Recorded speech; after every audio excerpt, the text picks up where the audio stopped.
नमस्कार विद्यार्थी भाइ बहिनीहरू, आउनुहोस्। आज हामी नेपालीको कक्षामा छौँ। आज विद्यार्थी भाइ बहिनीहरूलाई म शब्द भण्डार, उच्चारण अभ्यास र जीवनी लेखनका क्रियाकलापहरू लिएर उपस्थित भएको छु।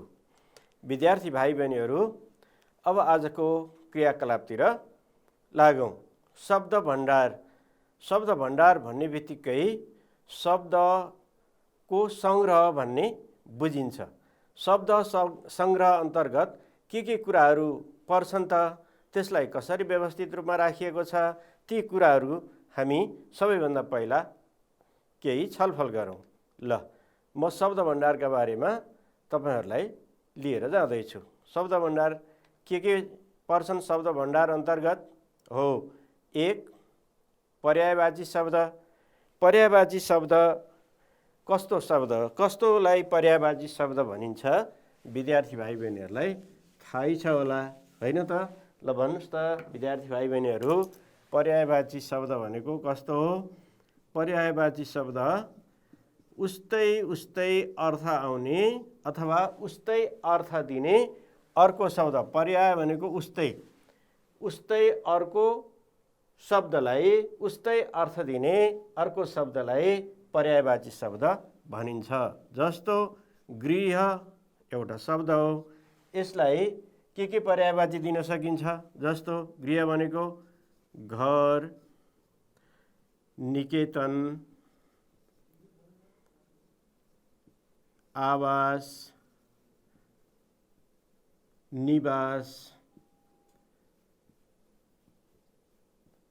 सदन आदि घरका अरू पर्यायवाची शब्दहरू हुन्।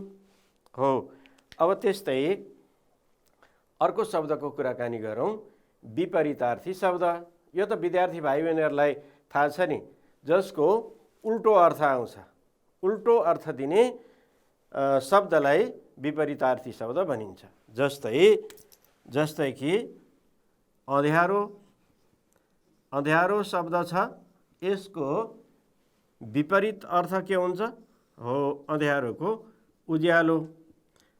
यो उज्यालो, अँध्यारोको उज्यालो विपरीतार्थक शब्द हो। अर्थात् विपरीतार्थी भनेको उल्टो अर्थ दिने शब्दलाई विपरीतार्थी शब्द भनिन्छ। अब त्यस्तै अर्को हेरौँ, श्रुति समभिन्नार्थी। श्रुति समभिन्नार्थी, यहाँ अर्थबाटै पनि बुझिन्छ।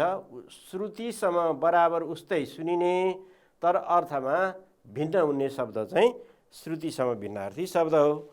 जस्तै उदाहरणको लागि हेरौँ, श्रुति समभिन्नार्थी शब्दमा जस्तो यो फूल शब्द छ अनि यो फूल शब्द छ। उच्चारण उस्तै छ तर अर्थमा भने भिन्नता छ। जस्तो चरा आदिको अन्डा, यो फूल लेखिन्छ। त्यस्तै बारीमा बोट बिरुवामा फुल्ने फूल। यसरी फूल उच्चारण एउटै छ तर अर्थमा भिन्नता छ।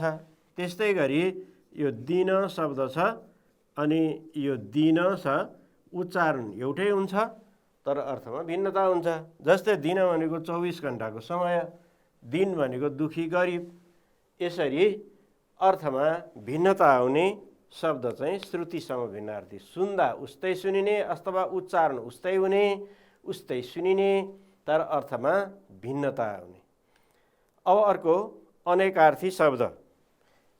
एक शब्दको एकभन्दा बढी अर्थ लाग्ने शब्द चाहिँ अनेकार्थी शब्द हो। जस्तै उदाहरणको लागि हेरौँ, यो हार शब्द छ।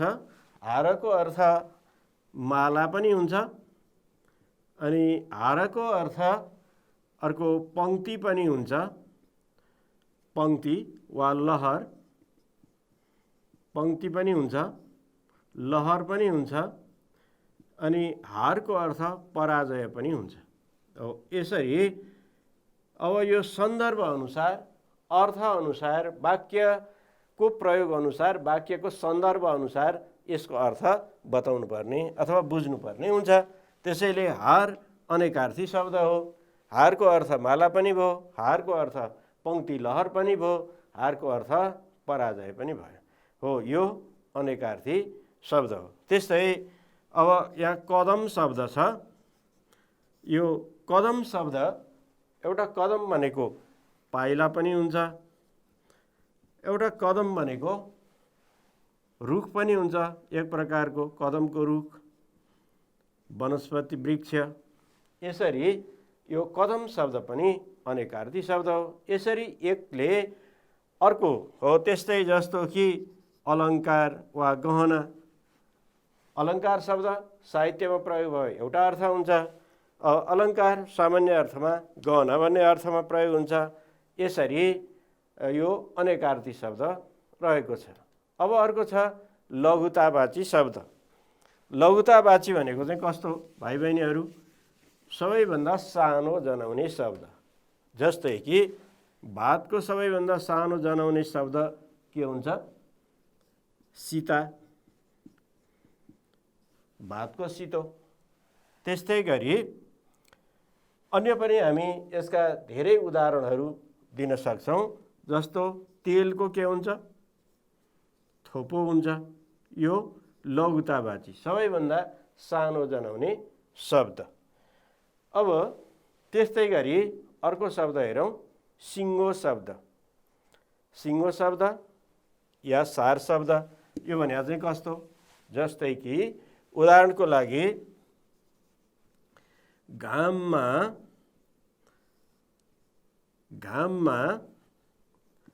सुकाउन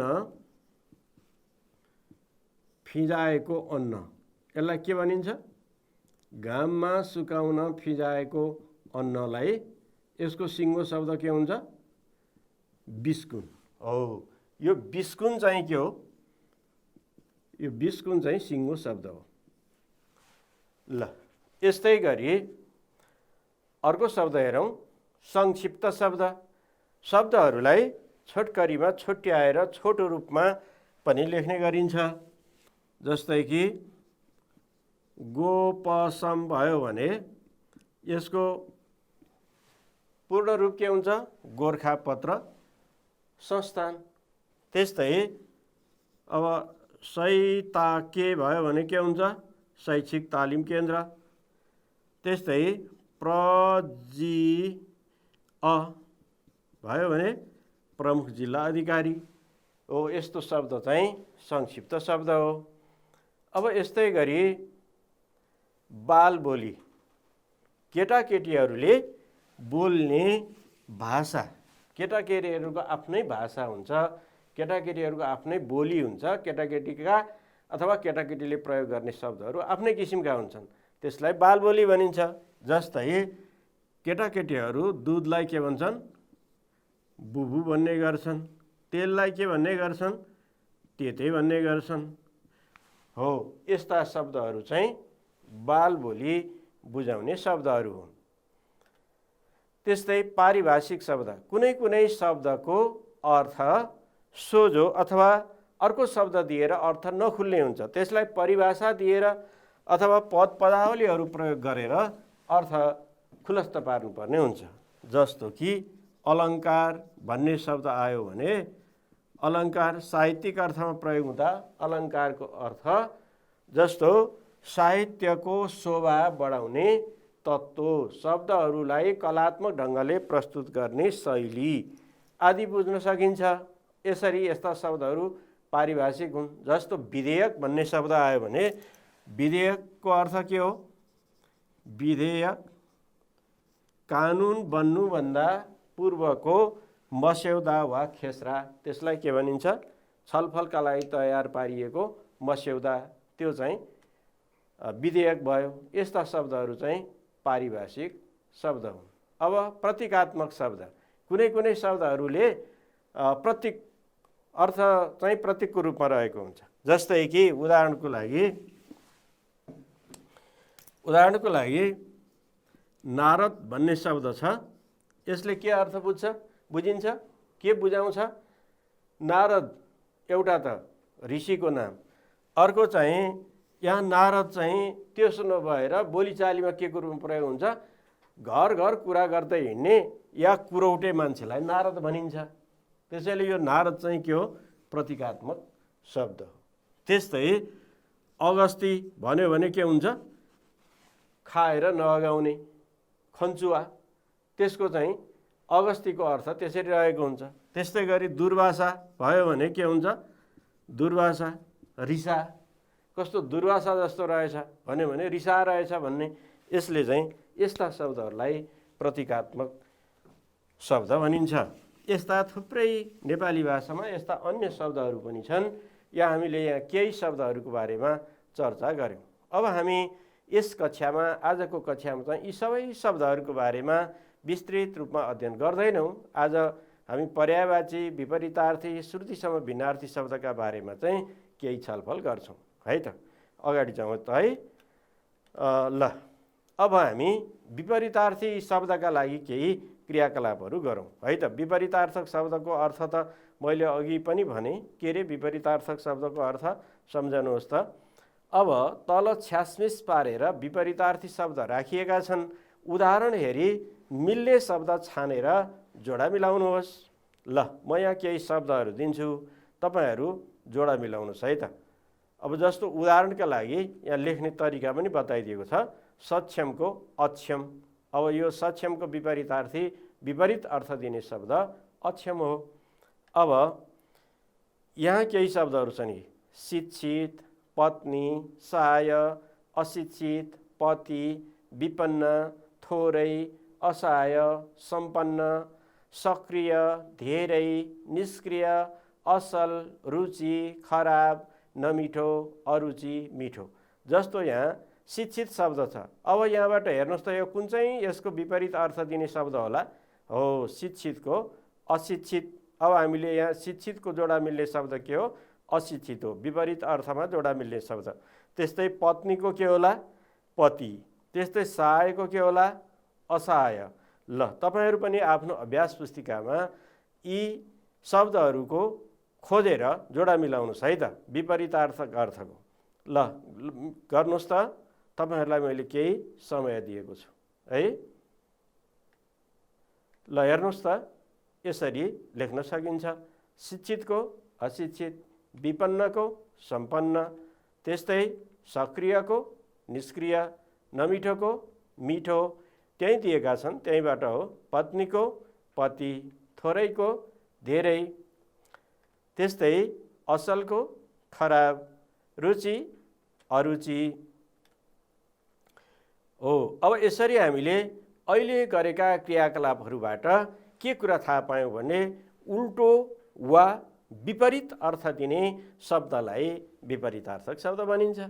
विपरीतार्थक शब्दहरूको ज्ञानले कुनै विषय, प्रसङ्ग वा वस्तुको सकारात्मक वा नकारात्मक पक्षमाथि प्रकाश पार्न सजिलो हुन्छ। त्यसैले विपरीत अर्थबाट सुल्टो शब्द र उल्टो अर्थ दिने शब्द के रहेछ, त्यसबाट पनि कुनै वस्तुको तुलना गर्न पनि यसले सघाउ पुर्याउने गर्छ। अब त विपरीतार्थी शब्दको बारेमा धेरै कुराहरू बुझ्नुभयो होला होइन त।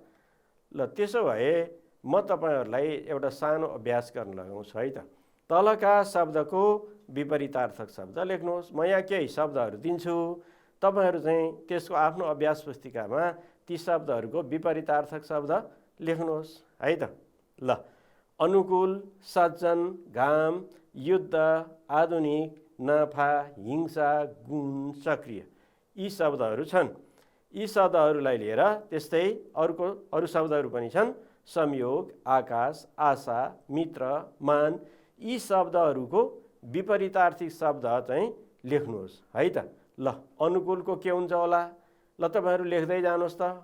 अनुकूल, सज्जन, घाम, युद्ध, आधुनिक, नाफा, हिंसा, गुण, सक्रिय, संयोग, आकाश, आशा, मित्र, मान। ल, तपाईँहरू लेख्दै हुनुहुन्छ, लेख्नुहोस् है त। के लेख्नुभयो तपाईँहरूको हेर्नुहोस् त। अनुकूलको के लेख्नुभयो? प्रतिकूल। ठिक छ, तपाईँहरूले प्रतिकूल लेख्नुभएको है, ठिक लेख्नुभयो। त्यस्तै सज्जनको दुर्जन। अब घामको छाया, युद्धको शान्ति, त्यस्तै गरी हेर्नुहोस् त, आधुनिकको प्राचीन, नाफाको नोक्सान, हिंसा अहिंसा, गुण वैगुण। ल अब कुन बाँकी छ? अब सक्रिय, संयोग जस्ता शब्दहरू बाँकी छन् है त। सक्रियको के हुन्छ? निष्क्रिय। संयोगको वियोग। अब आकाशको के हुन्छ होला? आकाशको पाताल, आशाको निराशा, मित्रको शत्रु, मानको अपमान। ल तपाईहरूले पनि यो अभ्यास गर्नुभयो। यस्तै अन्य खालका अभ्यासहरू पनि तपाईहरू पनि गर्नुहोस् है। अब तपाईहरूलाई यी क्रियाकलापहरूबाट, यो अभ्यासबाट पक्कै पनि विपरीतार्थी शब्दका बारेमा धेरै सजिलो भयो होला, बुझ्न सजिलो भयो होला, केही जानकारी पनि भयो। अब हामी अरू थप क्रियाकलापमा लाग्छौँ। अब शब्दको अर्थ, मैले अघि भने शब्द त विभिन्न किसिमका हुन्छन्। अनेकार्थी शब्द पनि हुन्छन्, पर्यायवाची शब्द पनि हुन्छन्, प्रतीकात्मक शब्द पनि हुन्छन्। यी शब्दहरूका विभिन्न प्रसङ्ग अनुसार अर्थ बुझ्नुपर्ने हुन्छ। अब हेर्नुहोस् त, यी शब्दहरूको अर्थ खोज्नुहोस् त। यो तपाईँहरूको पाठ्यपुस्तकमा पनि दिएकै अभ्यास हो, त्यहाँबाट पनि हामी यसलाई हेर्न सक्छौँ। पाठमा कुन सन्दर्भमा प्रयोग भएका छन् यी कुराहरू पनि खोज्न सक्छौँ। अब यहाँ शब्दहरू छन्। ल यी शब्दहरूको अर्थ खोज्नुहोस् त, खोजेर लेख्नुहोस् है आफ्नो अभ्यास पुस्तिकामा। जग, प्रेरणा, निर्माता, अमर, उदाहरण, व्यवस्था, चौतर्फी, हौसला, कर्तव्य, अडिग, आयोजक। ल यी शब्दहरूको अर्थ खोज्नुहोस् त। ल जग अनेकार्थी शब्द रहेछ। जगत संसार पनि हुन्छ यसको अर्थ। घरको जग, जग बलियो भयो भने घर बलियो हुन्छ। हामी यस्तो वाक्यहरू, यस्तो सन्दर्भहरू प्रयोग गरेको पाउँछौँ। त्यस्तै अब प्रेरणाको के होला? ल प्रेरणा भनेको हौसला, उत्प्रेरणा, काममा उत्साह बढाउने काम। उत्साह मान्छेलाई थप प्रेरणा, हौसला दिने कामहरू भयो होइन त। अब निर्माता, रचनाकार, निर्माण गर्ने मानिस, निर्माताको अर्थ हो। त्यस्तै अब अमर भनेको कहिले पनि नमर्ने, सधैँ बाँचिरहने, अमर। अब त्यस्तै अब उदाहरण शब्द आयो। उदाहरणको अर्थ के होला? ल उदाहरण, दृष्टान्त पनि भनिन्छ उदाहरणलाई। अर्को शब्दमा कुनै कुरा वा भनाइ स्पष्ट पार्न प्रस्तुत गरिने कुरा वा प्रमाण, त्यसलाई उदाहरणको रूपमा लिन सकिन्छ। उदाहरण होइन। अब व्यवस्था, कामको प्रबन्ध, वस्तुहरू यथाक्रममा मिलाएर राख्ने काम, रीतिथिति वा चालचलन, यो व्यवस्था। अब त्यस्तै चौतर्फी, चौतर्फी शब्दको अर्थ हो चारैतिर। अब हौसला, प्रेरणा, उत्साह जगाउने काम, यसलाई हौसला शब्दले समेट्छ। त्यस्तै कर्तव्य, गर्नुपर्ने वा नगरी नहुने काम, दायित्व वा उचित काम, त्यसलाई कर्तव्य भनिन्छ। अब अर्को शब्द अडिग, डेग नचल्ने, आफ्नो कुरामा अडान लिने वा दृढ, आफ्नो कुरामा दृढ भएर उभिने, रहने। ल अब आयोजक, व्यवस्थापक, कुनै कुराको आयोजना वा प्रबन्ध मिलाउने व्यक्ति वा संस्था, त्यसलाई आयोजक भन्ने गरिन्छ। अब हामीले अहिलेका क्रियाकलापहरूबाट शब्दको अर्थ दिने तरिकाहरू हेऱ्यौँ। कुनै कुनै शब्दको ठिक उस्तै अर्थ दिने अर्को शब्द हुँदो रहेछ।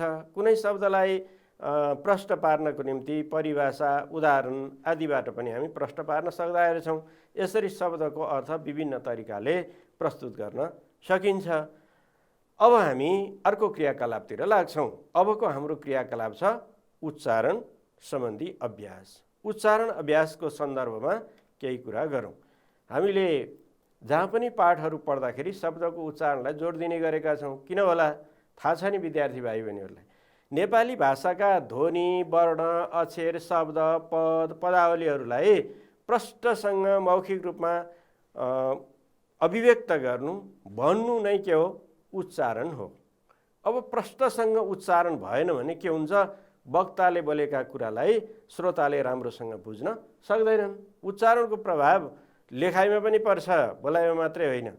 अब कतिपय विद्यार्थीले अथवा कतिपय वक्ताले, कतिपय बोल्ने मान्छेहरूले सचेत भएर उच्चारण गर्ने प्रयास गर्दा गर्दै पनि जिब्रो नफट्कारिने, एउटा वर्ण वा शब्द उच्चारण गर्न खोज्दा अर्को उच्चारण हुने, बोली लरबरिने जस्ता समस्याहरू उच्चारणमा देखा पर्छन्। यसका कारण त विभिन्न छन्, हामी अहिले त्यसका बारेमा धेरै लामो चर्चा गर्दैनौँ, तैपनि उच्चारण अभ्यास चाहिँ गर्छौँ है। त्यसैले उच्चारण शिक्षणलाई महत्त्व दिँदै आएको।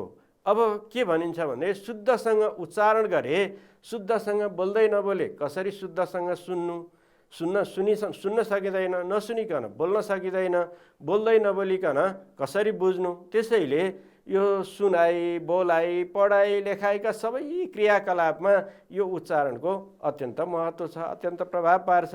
त्यसैले हामीले शुद्धसँग उच्चारण गर्ने सिप वा क्षमता बनाउनुपर्छ। अब केही शब्दहरूको उच्चारण अभ्यास गरौँ न त, हुन्न? जस्तो अब यहाँ मैले केही उच्चारणका लागि सामग्रीहरू छन्, तपाईँहरू हेर्नुहोस् र उच्चारण गर्ने अभ्यास पनि गर्नुहोस्। जस्तो कि अब यहाँ कमा छ कर्तव्य। अब यसलाई हेरौँ। जस्तो यहाँ लेख्दाखेरि लेखाइमा के छ? कर्तव्य, कर्तव्य छ। तर हामी बोल्दाखेरि कर्तव्य त्यस्तो त बोल्दैनौँ। कर्तव्य बोल्दाखेरि चाहिँ यो चाहिँ ब चाहिँ दोब्बर बोलिन्छ। यी कर्तव्य, तव्य, तव्य बोल्दा चाहिँ यस्तो बोलिन्छ, लेख्दा चाहिँ यस्तो लेखिन्छ। यी जस्तो यो य वर्ण पछाडिपट्टि आयो र य वर्ण पछाडिपट्टि आयो र अगाडिपट्टि आधा वर्ण संयुक्त वर्ण व्यञ्जन वर्ण रहेको छ भने त्यो वर्ण चाहिँ दोब्बर बोलिन्छ। जस्तै उदाहरणको लागि अर्को पनि हामी यहाँ उदाहरण लिन सक्छौँ। जस्तो भविष्य लेख्दाखेरि चाहिँ हामीले भविष्य यस्तो त बोलिँदैन। अब भविष्य यो स्य आदि स चाहिँ दोब्बर बोलिन्छ।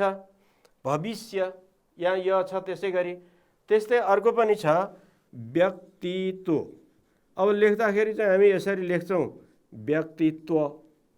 अब व्यक्तित्व यस्तो त बोलिँदैन। व्यक्तित्व, व्यक्तित्व यो त चाहिँ दोब्बर बोलिन्छ। त्यस्तै अस्तित्व भन्दा पनि त्यसै गरी बोलिन्छ। अब अर्को हेर्नुहोस्। अब यहाँ यो शब्द छ अन्याय। लेख्दाखेरि अन्याय लेखिन्छ। अब हामी यहाँ बोल्दा चाहिँ अन्याय बोल्छौँ। यो न चाहिँ दोब्बर बोलिन्छ। त्यस्तै गरी अर्को शब्द छ कन्या। अब यसलाई लेख्दाखेरि कन्या लेखा छ, तर हामी बोल्दाखेरि कन्या बोल्दैनौँ, कन्या बोल्छौँ। यो न चाहिँ दोब्बर बोलिन्छ हो। त्यस्तै गरी मान्य। अब मान्य यस्तो बोलिन्छ त, मान्य, मान्य यो न चाहिँ दोब्बर बोलिन्छ हो। त्यसैले उच्चारणमा ख्याल गर्नुपर्ने हुन्छ। अब एकचोटि यसलाई उच्चारण सँगसँगै उच्चारण गर्नुहोस् है। म सँगसँगै उच्चारण गर्नुहोस्। कर्तव्य, भविष्य, यसलाई यो जति आधा संयुक्त व्यञ्जन वर्ण छन् त्यो चाहिँ दोब्बर बोल्ने। कर्तव्य, भविष्य, व्यक्तित्व, अस्तित्व, अन्याय, कन्या, मान्य हो। यसरी यो एक किसिमको भयो। अब अर्को किसिमको शब्दको उच्चारण गरिहेरौँ है। जस्तो ट, ठ, द, ध जस्ता वर्णहरू, जस्तो ग, घ जस्ता वर्णहरूमा चाहिँ लेख्दाखेरि जस्तोसँग उच्चारण गर्नुपर्ने कतिपय त्रुटि हुने गर्छ, उच्चारणमा त्रुटि भएको देखिन्छ। त्यसैले यहाँ टाठो, टाठो, तातो, तारा, टाढा। अब यहाँ तारा टाढा होइन, टाढा। ठाम, थाम, डाम, दाम, डर, दर। यसरी उच्चारण गरिहेर्नुहोस्।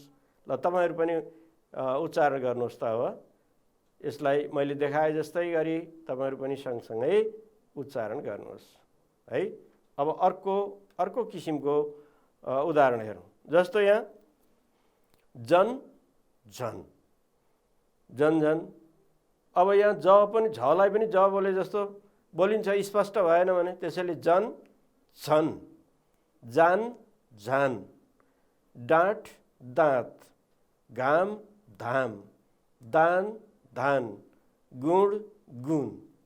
अब यहाँ गुण गुण यस्तै उस्तै उस्तै जस्तो, त्यसैले गुण गुण यसरी स्पष्टसँग उच्चारण गर्ने अभ्यास गर्नुपर्छ। अर्को पनि अर्को खालको हेरौँ है, जस्तो अमर अवसर, असर अवसर असर, उस्तै उस्तै बोलेको जस्तो अवसर असर, असार असर असार, साबुन साउन, साबुन साउन, सुड सुन, यसरी उच्चारण गर्नुपर्ने हुन्छ।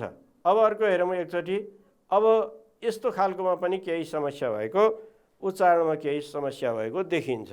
कतिपय व्यक्तिहरूले राम्रै पढे लेखेका मान्छेहरूले पनि शुद्ध उच्चारण गर्न नजान्दा अर्थको अनर्थ हुन पुग्छ। कहिलेकाहीँ हामी यो शब्दमा एकदम गलत उच्चारण गरिरहेको सुन्छौँ। जस्तो यो शब्द विद्यार्थी भाइ बहिनीहरू उच्चारण गरी हेर्नुहोस् त, यहाँ मैले बोर्डमा लेखेको। अब कतिले यसलाई के भनेर उच्चारण गर्छन्, विद्यालय होइन, विद्यालय। यहाँ त यसरी उच्चारण गर्नुपर्ने हुन्छ, विद्यालय, यसरी उच्चारण गर्ने हो। यो ध होइन, यो द्य हो। आदि द र य मिलेकोलाई यसरी लेखिन्छ। त्यसरी यो विद्यालय होइन, विद्यालय, विद्यालय यसरी उच्चारण गर्नुपर्ने हुन्छ। जस्तो अब यसलाई उच्चारण गरी हेर्नुहोस् त। अब यहाँ देख्दाखेरि चाहिँ के गरिन्छ भने यो आदि ध हो, यो ध वर्णलाई यसरी उच्चारण, अब शुद्ध द यस्तो उच्चारण होइन, शुद्ध द। यहाँ लेख्दा यस्तो लेखेको छ, यस्तो लेखेको छ। अब यसलाई चाहिँ उच्चारण गर्ने चाहिँ यसरी होइन, पहिला चाहिँ यो द चाहिँ आदि हो, यो ध चाहिँ पुरा हो। त्यसैले शुद्ध ध, शुद्ध त्यसरी उच्चारण गर्नुपर्ने हुन्छ। शुद्ध द होइन कि शुद्ध ध, यो उच्चारण गर्नुपर्ने यसरी। उच्चारणका सिपहरू, अब उच्चारण गर्ने तरिकाहरू नमिल्दा अर्थको अनर्थ हुन पुग्छ। त्यस्तै गरी अब यो बुद्ध, यो पनि बुध द होइन, बुध ध। यी उच्चारण चाहिँ यसरी गर्नुपर्ने हुन्छ, बु आदि द अनि ध चाहिँ पुरा हो, बुद्ध यसरी उच्चारण गर्नुपर्ने हुन्छ। त्यसै गरी ब्रह्म। अब यहाँ हेर्नुहोस् त, यो ङ नम्बरमा यस्तै शब्दहरू यहाँ राखिएका छन्। यी शुद्ध, बुद्ध, ब्रह्म, बर्मा, माझ, सादा, साझा, सादा साझा। अब उस्तै उस्तै जस्तो अझ यहाँ साझा साझा, ज र झ उस्तै जस्तो बोलिन्छ, त्यस्तो होइन, साझा यसरी बोल्नुपर्ने हुन्छ। ल विद्यार्थी भाइ बहिनीहरू, हामीले यी अहिले त केही उच्चारणका क्रियाकलापहरू गऱ्यौँ। अब हामी केही शब्दहरूको कुरा, यो यस्तो सुन्दै उस्तै उस्तै सुनिने अर्थमा भिन्नता ल्याउने शब्दहरू पनि हुन्छन्। त्यस्तो चाहिँ श्रुति समभिन्नार्थक शब्द। अघि हामीले भन्यौँ, सुन्दा उस्तै उस्तै सुनिए पनि उस्तै उस्तै उस्तै उस्तै सुनिन्छ सुन्दा, तर अर्थमा चाहिँ भिन्नता हुन्छ। सुन्दा उस्तै उस्तै सुनिए पनि अर्थमा भिन्नता भएका शब्दलाई, जोडी शब्दलाई श्रुति समभिन्नार्थी शब्द भनिन्छ। श्रुति समभिन्नार्थक शब्दको अर्थमा मात्र भिन्नता नभएर लेखाइमा पनि केही वर्णहरूको, हिज्जेहरूको भिन्नता हुन्छ। त्यो भिन्नताले गर्दा अर्थमा फरक ल्याएको हुन्छ। अब यसका केही उदाहरणहरू हेरौँ है। ल तपाईँहरू पनि यसलाई टिप्न पनि सक्नुहुन्छ। हामी श्रुति समभिन्नार्थी शब्दको कुरा गर्दैछौँ। अब जस्तो यस, यस यी उस्तै उच्चारण हुन्छन्। अब यसको अर्थ हो यो, यस केटाले राम्रोसँग पढेको छ, यस कीर्ति, यसका लागि काम गर्नु उत्तम मानिन्छ। यस भनेको कीर्तिका लागि। अब यस्तै केही शब्दहरू हेर्नुहोस् है। सीता, सीता सीता, तपाईँहरू अर्थ हेर्दै जानुहोस्। हामीसँग धेरै टाइम छैन, त्यसैले मैले यहाँ देखाउँछु मात्रै। अब हिज्जेको कुरा अलिकति गरौँ। हिज्जे पनि छान्नुहोस् है त। जस्तै कि सन्तति, यो कुन चाहिँ शब्द ठिक छ? यो तीनटा मध्ये हो यो ठिक छ हैन त? अब त्यस्तै खमा हेर्नुस् त कुन चाहिँ ठिक छ? ल यो तीनटा मध्ये यो ठिक छ। ल हेर्नुस् अर्को त्यस्तै यो कुन चाहिँ ठिक होला? यो ठिक छ हैन त? ल अब यसमा ल छानिहाल्नुहोस् र आफ्नो अभ्यास पुस्तिकामा टिपिहाल्नुहोस्। ल हेर्नुहोस् है, यो यसमा यो बालमैत्री यसरी लेखिन्छ, प्रदर्शक यसरी लेखिन्छ। त्यस्तै अविस्मरणीय कुन चाहिँ ठिक छ? हो यस्तो यो दीर्घ हुन्छ। हो यी ह्रस्व दीर्घ भएका केही हिज्जेले पनि शब्दको अर्थमा भिन्नता ल्याउँछ। ल यी कुराहरू भए आज हामी अलिकति जीवनी लेखनको कुरातिर जाँदैछौँ। अब सामान्यतया जीवनी भनेको कुनै व्यक्तिको जन्मदेखि मृत्युसम्मको गाथा कथा आदि लेखिने कुराहरू हुन्। त्यो व्यक्तिले आफ्नो जीवनभरि गरेका महत्त्वपूर्ण उपयोगी कार्यहरूको बयान वा वर्णन चाहिँ जीवनीमा गर्ने गरिन्छ। जस्तै उदाहरणको लागि हेर्नुहोस् है, अब यो जीवनी लेख्दाखेरि केही कुराहरू ध्यान दिनुपर्ने हुन्छ।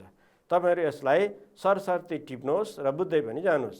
सुरुमा जसको जीवनी लेख्ने हो उसको नाम शीर्षकका रूपमा लेख्ने गर्नुपर्छ। त्यस्तै गरी दिएका बुँदाहरू 2-3 पटक पढ्नुपर्छ। अब बुँदाहरूको क्रम नमिलेको भए मिलाउनुपर्छ। दिएका बुँदाहरूको नाम, जन्ममिति, जन्मस्थान, शिक्षा, संलग्नता सम्बन्धी कुरा पहिलो अनुच्छेद वा पहिलो खण्डमा आद्य भागमा लेख्नुपर्छ। त्यस्तै गरी दिएका बुँदाहरूको योगदान, कृति, विशेषता, पुरस्कार आदिलाई मध्य भागमा समेट्ने र निधन वा मृत्युसँग सम्बन्धित बुँदालाई समेटी अन्तिम अनुच्छेद तयार पारेर यसरी कुनै एउटा व्यक्तिको जीवनी वा कुनै दिएका सङ्केतका आधारमा जीवनी लेख्न सकिन्छ। उदाहरणको लागि यहाँ हेर्नुहोस् त, यो पाठ्यपुस्तकमा पनि छ तपाईहरुको, यसलाई हेर्न सक्नुहुन्छ। तलका बुँदाहरूका आधारमा छोटो जीवनी लेख्नुहोस्। जस्तो साहित्यिक नाम पारिजात, वास्तविक नाम विष्णुकुमारी वाइवा, जन्म विक्रम 1994 वैशाख।